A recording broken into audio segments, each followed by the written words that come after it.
हम लोग वहाँ गए तो उस गांव में महाराज जी जहाँ खेत पे महात्मा भजन कर रहे थे वहाँ बिजली नहीं थी।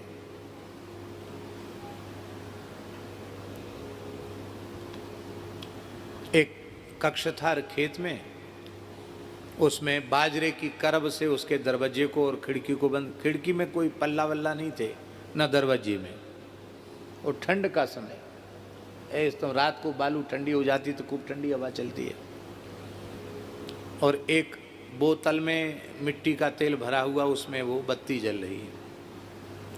जाते ही महाराज जी ने उसको तो बुझवा दिया, बोले इस कैरोसिन की गंध से देवता भाग जाएंगे, इसको बंद कर दो। अंधेरा हो गया, एक घड़ा में पानी बस, और कुछ नहीं, कोई व्यवस्था सुविधा नाम की कोई चीज़ नहीं।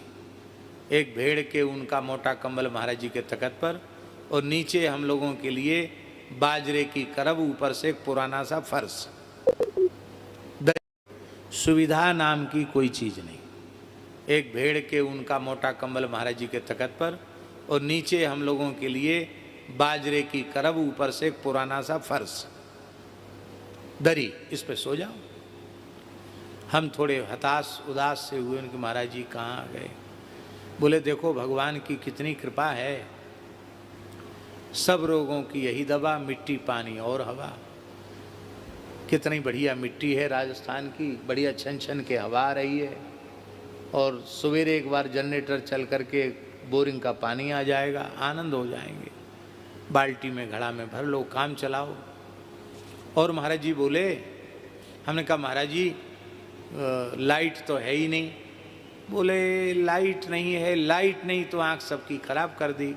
भगवान की करुणा कैसी है, 7-8 दिन तक नेत्रों को पूरा विश्राम मिलेगा, अंधेरे में आँखों को विश्राम मिलता है। हमने कहा महाराज जी विश्राम तो मिलेगा, हम तो विद्यार्थी हैं, हम पढ़ेंगे क्या? बोले जब लाइट नहीं थी तब लोग पढ़ते नहीं थे क्या? ऐसा है, लाइट होती तो हम बैठकर तुमको पढ़ाते, और तुमको बैठ के पढ़ना पड़ता मर्यादा के कारण। अब ऐसा करेंगे, हम लेट के पढ़ाएंगे और तुम लेट के सुनना। जब हुंकारी देना बंद कर दोगे तो हम समझेंगे पंडित जी को नींद आ गई, हम पढ़ाना बंद कर देंगे। व्याकरण पढ़ाते थे। तो वहाँ महाराज जी कथा हुई, उस कथा में ये दैन्य की बात बता रहे हैं। एक विद्वान थे, शंकर नाम था उनका, ब्राह्मण थे, अच्छे विद्वान थे। वो पता नहीं किस विचारधारा के थे, वो आए, आकर के महाराज जी को उन्होंने शास्त्रार्थ के लिए ललकारने लगे, संस्कृत में बोलने लगे, बड़ी क्लिष्ट संस्कृत, और दर्शन संबंधी कुछ प्रश्न। आपके मत में आत्मा का स्वरूप क्या है, उनका एक मुख्य प्रश्न था। तो महाराज जी ने संस्कृत में ही उनको उत्तर दिया कि हम ना तो शास्त्री हैं ना आचार्य हैं, हम तो ऐसे ही साधुओं में रहे, और साधुओं में लोग सीधे साधे होते हैं, 2-4 अक्षर कुछ बनारस में रह के पढ़ लिए थे, इसलिए लोगों ने कहा अरे विद्वान है, विद्वान है, विद्वान है। आपको झूठा या सुनाई पड़ा, आप चक्कर में पड़ गए। पर आप बार बार यही प्रश्न करते हैं कि आत्मा के स्वरूप की अनुभूति, आपके मत में आत्मा का स्वरूप क्या है? तो महाराज जी बोले कि आत्मवेत्ता महापुरुष की शरणागति के बिना आत्मस्वरूप की अनुभूति नहीं होती। बस इतना कहकर मौन हो गए।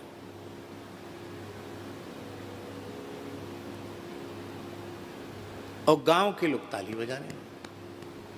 ये बाबा महाराज स्वरूप में तो, वेशभूषा में तो एकदम सीधे साधे थे ही।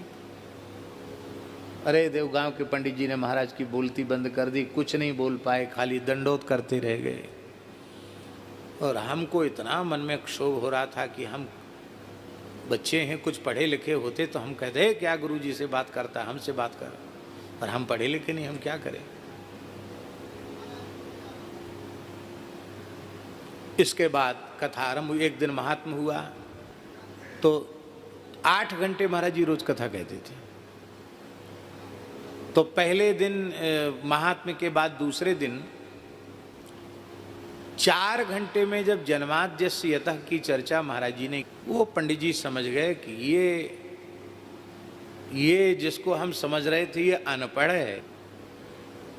भागवत पूरी जो लगा लेते हैं उनसे पहला श्लोक नहीं लगता है। 2-2 3-3 आवृत्ति लगाने वाले लोग भी पहला श्लोक नहीं लगा पाते हैं। महाराज जी ने 4 घंटे व्याख्या की। आंख बंद करके महाराज बोलते थे। तीसरे दिन तो वो चरणों में साष्टांग पड़ गए, बोले महाराज मैंने बड़ा भारी अपराध किया आपके प्रति, आपका तिरस्कार करके। महाराज जी बोले नहीं, आप विद्वान हैं, आप तो सबका आदर ही करते हैं, वस्तुतः हम पढ़े लिखे नहीं हैं, यही कहा।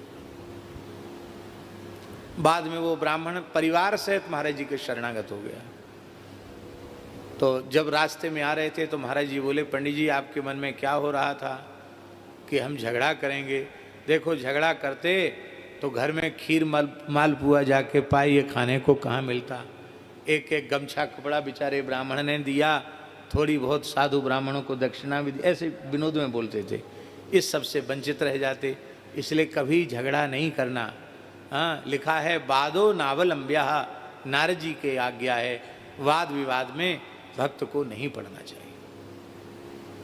कहने का आशय दास का केवल इतना है कि ऐसे महापुरुषों को भी देखा। हमसे कहते थे कि हम तो मध्यमा पास करने के बाद शास्त्री की परीक्षा तो दिए नहीं, पढ़े और चले आए, और फिर आप पढ़ाते नहीं है, सब स्मृत हो गया है, ऐसा बोलते। और महाभाष्य तक कभी कोई कुछ भी पूछने आता तो बिना पुस्तक दे के बताने लग जाते। टीका की टीका उनको पता नहीं कैसे कंठस्थ थी। श्लोक ऐसे लगते विविध छंदों में जैसे उनको कंठस्थ हों, ऐसा उनका वैदुष्य था, ऐसी श्लोक रचना करते थे। और दैन्य ऐसा कि पता ही न चले कि ये पढ़े लिखे भी हैं। ये किसका प्रभाव था? कुल हियो होए चूर चूर नेक श्रवण लगाए हैं। ये जो भक्तमाल ग्रंथ का उन्होंने जीवन भर आश्रय लिया, भक्त चरित्रों का आश्रय लिया, टिप्पणी के रूप में उसको प्रकाशित किया, फिर उसके बृहद्भाष्य के रूप में प्रकाशित किया, तो भक्तों के चरित्र के अनुसंधान की ही यह दिव्य महिमा थी कि ऐसा वैदुष्य होते हुए भी उनमें अपने ज्ञान के अहंकार की गंध नहीं थी। तो अहम शून्यता और प्रेम का प्रादुर्भाव इसका प्रसाद है।